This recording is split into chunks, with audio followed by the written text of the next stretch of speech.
Good morning, boys and girls. It's Friday. Yay. How about a book today? Grandfather's Journey. Here we call Papa, sometimes Grandfather Papa, but in this book it's called Grandfather's Journey. It's a Caldecott Award winning book because the illustrations are so exquisite. This book is about a young man whose family came from Japan. You know our friend Samuel. His family comes from China.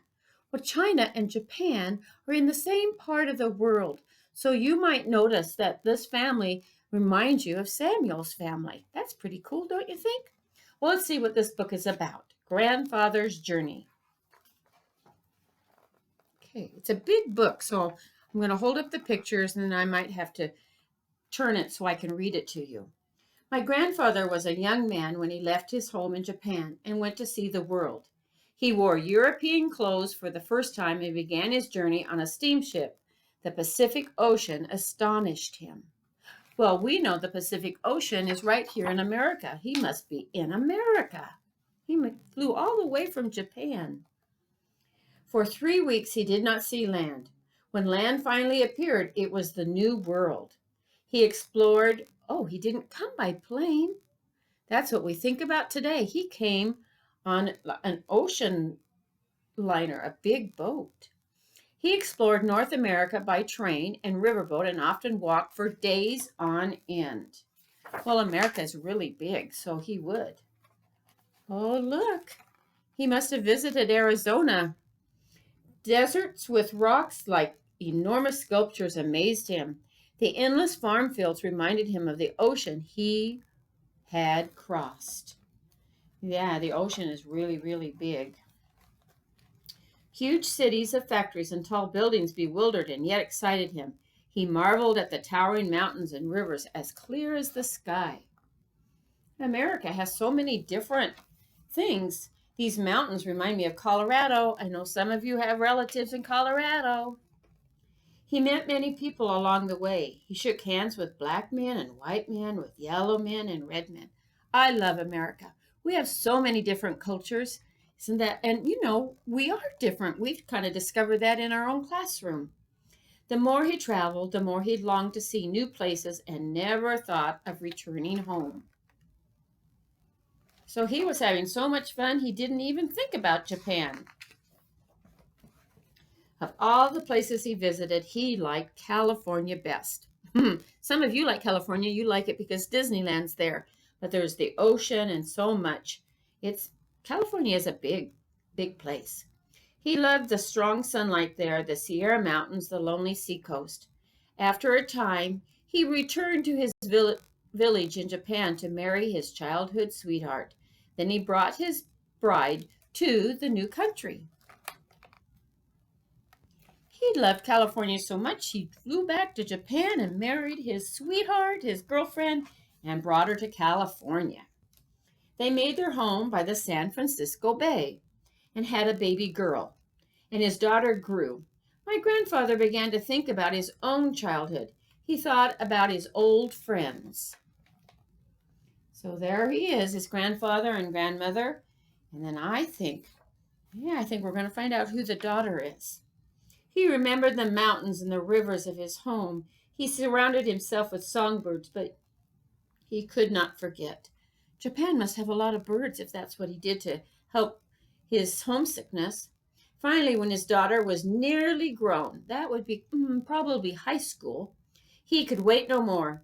He took his family and he returned to Japan. So now, even though he loved California, he took his wife and his daughter to Japan. Once again, he saw the mountains and rivers of his childhood. They were just as he had remembered them. Once again, he exchanged stories and laughed with his old friends. He must have really liked being back home in Japan. I wonder if he stays or if he comes back to America. The village was not a place for a daughter from San Francisco, so my grandfather bought a house in a large city nearby. Oh, he does. He stays in Japan. There the young woman fell in love, married, and sometimes later I was born. His daughter is this person who wrote the book's mother. And here's a picture of his mother and his father when they got married. They lived in Japan when he was born in Japan. When I was a small boy, my favorite weekend was a visit to my grandfather's house. He told me many stories about California. He raised warbles and silveries. Those are names of birds. But he could not forget the mountains and rivers of California. So he planned a trip. Sounds like he loved California as much as he loved Japan, doesn't it?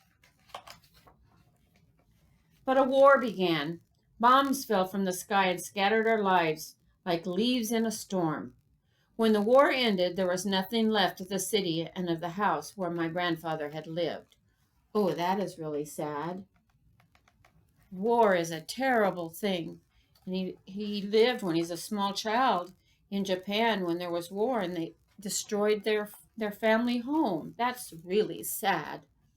So they returned to the village where they had been children. But my grandfather never kept another songbird. The last time I saw him, my grandfather said that he longed to see California one more time. He never did. So he was very old, and he still thought about California. He would have loved to have gone back to California. He never was able to do that. And when I was nearly grown, I left home and went to see California myself. So he thought, wow, Grandpa, his grandfather loved California. He'd go find out about it himself. After a time, I came to love the land my grandfather had loved, and I stayed on and on until I had a daughter of my own. But I also miss the mountains and rivers of my childhood. I miss my old friends, so I return now and then when I cannot still the longing in my heart. The funny thing is, the moment I'm in one country, I'm homesick for the other. Well, he was just like his grandfather. He loved California as much as he loved Japan. I think I know my grandfather now. I miss him very much. Did you like that book? So, I wanted to ask you, do you know where your family is from? If you don't, I want you to ask it when you have dinner tonight. Mom, Dad, where is our family from? Tell me something about our family. You might be surprised what you will learn. Well, have fun finding out. In the meantime, make good choices. Love one another. Love God. See you soon.